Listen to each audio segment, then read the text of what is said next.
Oke. Selamat malam, Wassalamualaikum warahmatullahi wabarakatuh. Selamat malam, Ibu Nur Hayati yang terhormat. Kami dari kelompok 7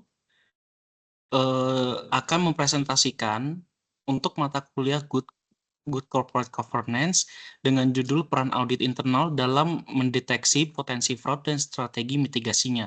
Untuk studi kasusnya, kelompok kami mengambil PT Asuransi Jiwasraya Persero. Selanjutnya.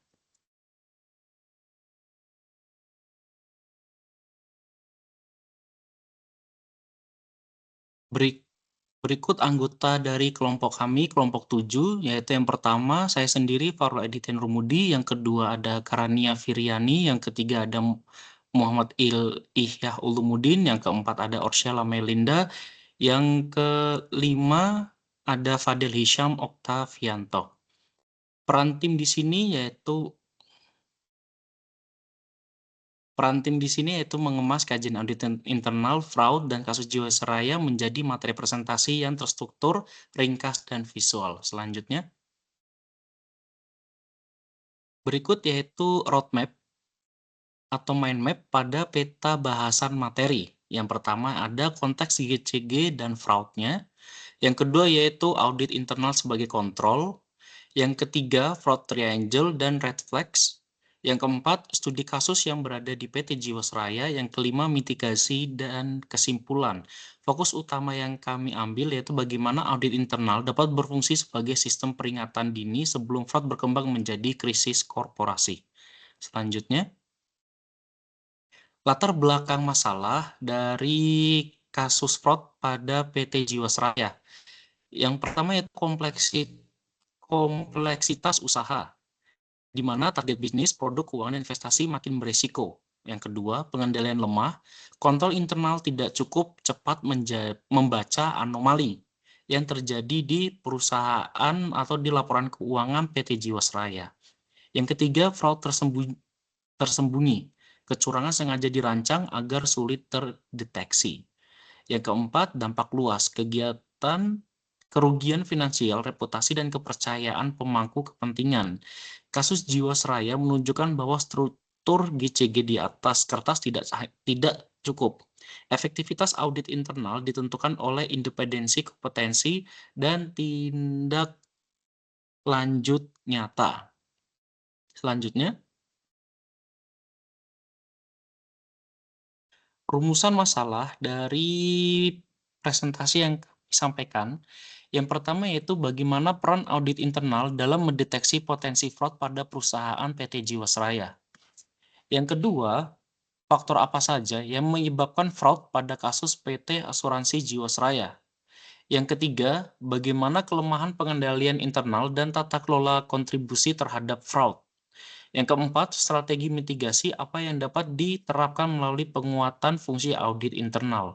Inti analisis berada pada hubungan antara audit internal, peluang terjadinya fraud, dan mutu penerapan GCG. Untuk selanjutnya akan dijelaskan oleh Mas Ihya. Monggo. Terima kasih, Pak Saiful. Selanjutnya, pada slide ini, kita akan memahami bagaimana posisi audit internal di dalam kerangka GCG. Secara fungsi, audit internal bertugas mengevaluasi 3 hal secara independen. Yang pertama, pengendalian internal, kedua, manajemen risiko, dan yang terakhir, proses tata kelola perusahaan. Fungsi ini terhubung langsung dengan 5 prinsip GCG yang bisa kita lihat pada diagram. Yang pertama ada transparansi, akuntabilitas, responsibilitas, independensi, dan kewajaran. Audit internal sendiri berperan sebagai penggerak yang memastikan kelima prinsip ini benar-benar berjalan, bukan sekedar tertulis di dokumen kebijakan perusahaan. Kontribusi utamanya ada 4, yaitu mengurangi asimetri informasi antara manajemen dan pemangku kepentingan, kemudian memperkuat manajemen risiko, yang ketiga menekan potensi manipulasi laporan, dan pada akhirnya memperbaiki kualitas pelaporan keuangan secara keseluruhan. Selanjutnya adalah konsep fraud dari triangle ke pentagon. Kemudian Pada slide ini kami akan membahas kerangka teori tentang mengapa fraud bisa terjadi, yaitu fraud triangle. Ada 3 elemen yang biasa hadir bersama ketika fraud terjadi. Yang pertama ada pressure atau dorongan, baik finansial maupun target kinerja, yang membuat seseorang merasa perlu untuk melakukan kecurangan. Yang kedua ada opportunity atau celah dalam sistem pengendalian yang memungkinkan fraud dilakukan tanpa terdeteksi. Ini adalah elemen yang paling penting, karena dari ketiga elemen tersebut, kesempatan adalah satu-satunya yang paling bisa dikendalikan oleh organisasi melalui sistem pengendalian yang baik.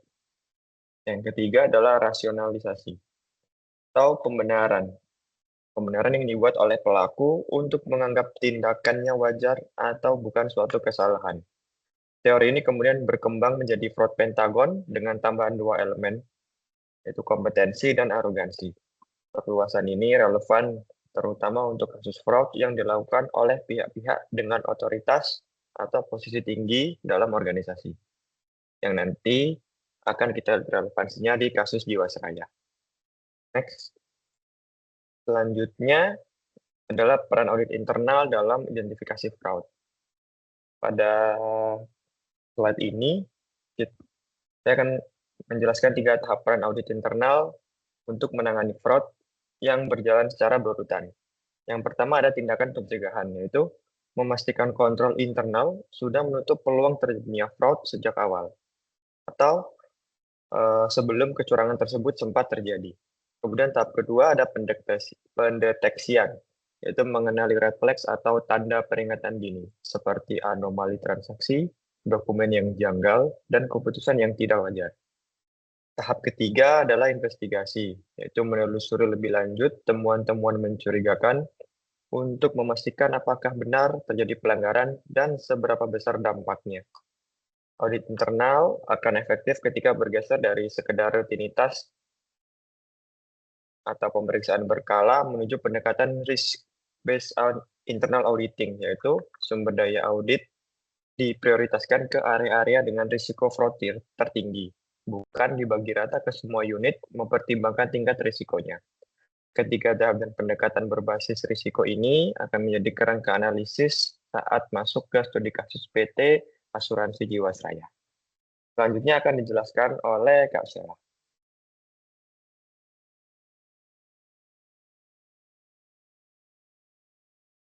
Masih mute Kak Sheila?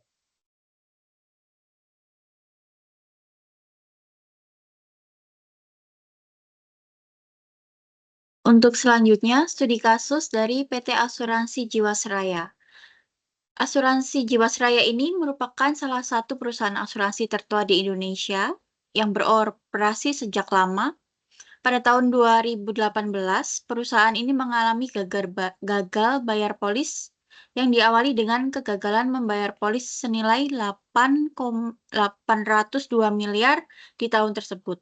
Hal ini memicu protes nasabah dan adanya sorotan media secara luas.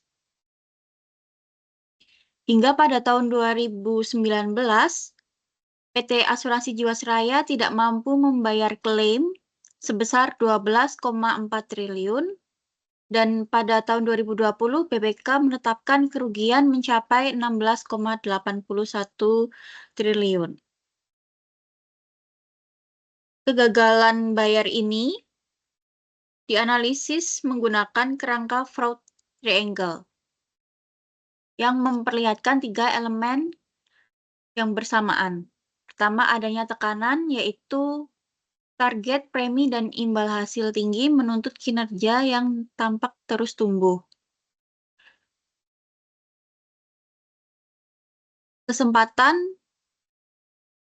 diambil oleh independensi pengawasan yang lemah, red flag tidak dieskalasi secara baik, dan keputusan investasi beresiko secara terus-menerus. Untuk rasionalisasinya, strategi investasi agresif yang dianggap tidak wajar untuk menjaga daya saing produk itu sendiri.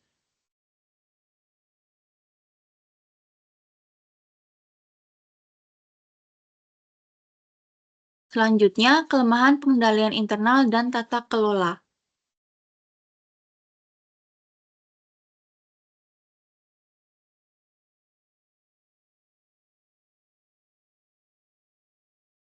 Masalah utamanya bukan hanya ketidakadaan sistem, tetapi kegagalan implementasi dan budaya kepatuhan.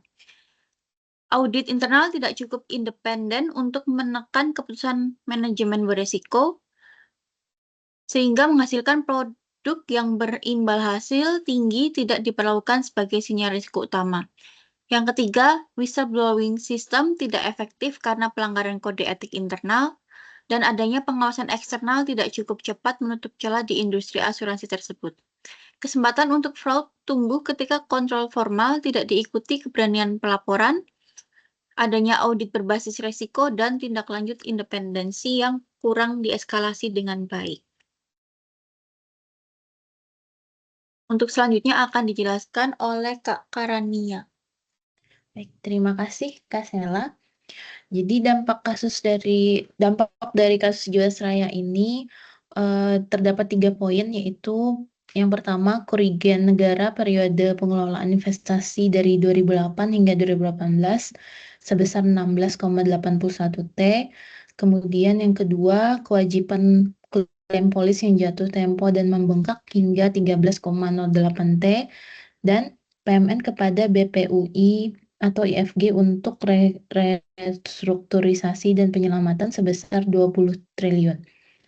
Kemudian ada 3 sektor yang terdampak dari kasus tersebut. Yang pertama ada dari nasabah, kepercayaan pemegang polis yang terganggu karena gagal bayar. Yang kedua negara, kerugian keuangan publik dan kebutuhan penyelamatan, dan industri, yaitu reputasi BUMN dan pengawasan asuransi yang mendapat sorotan.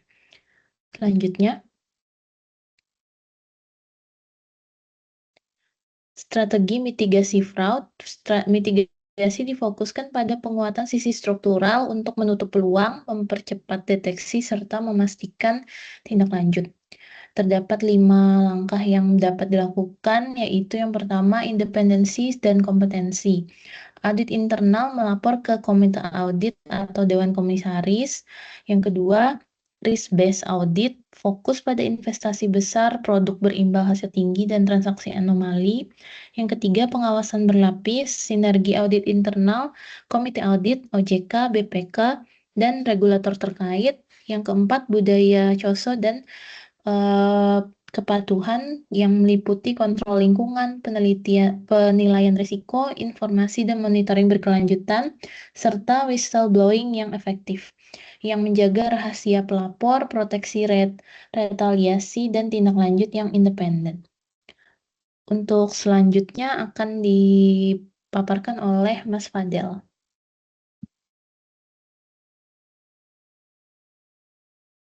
Ya, selanjutnya ada roadmap penguatan audit internal.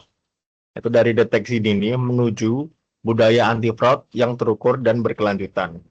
Yang pertama ada risk mapping, yaitu peta area rawan fraud seperti investasi, produk, klaim, dan pelaporan. Yang kedua ada early warning, yaitu bangun indikator, itu imbal hasil tidak wajar, transaksi anomali, dan konflik kepentingan. Yang ketiga ada audit dan eskalasi. Itu sendiri ada audit berbasis risiko dan pelaporan langsung ke komite audit. Dan yang keempat ada follow up. Follow up itu sendiri dan berisi rekomendasi wajib ditindaklanjuti, dipantau, dan dievaluasi. Target akhirnya nanti yaitu audit internal menjadi sistem peringatan dini, bukan sekedar pemeriksa administratif setelah kerugian terjadi. Next. Nah, yang terakhir ada kesimpulan. Jadi dari atas tadi, kesimpulannya yang pertama, audit internal berperan dalam pencegahan, pendeteksian, dan investigasi fraud. Yang kedua, kasus Jiwasraya memperlihatkan tekanan, kesempatan, dan rasionalisasi hadir bersama tanpa koreksi yang memadai. Yang ketiga, ada mitigasi, perlu menyatukan independensi audit, whistleblowing, risk-based audit, pengawasan eksternal, dan budaya kepatuhan. Audit internal yang kuat bukan formalitas GCG, melainkan garis pertahanan awal untuk melindungi perusahaan, nasabah, dan kepercayaan publik. Sekian presentasi dari kelompok kami. Mohon maaf apabila ada salah dan kurangnya. Wassalamualaikum warahmatullahi wabarakatuh. Waalaikumsalam warahmatullahi wabarakatuh.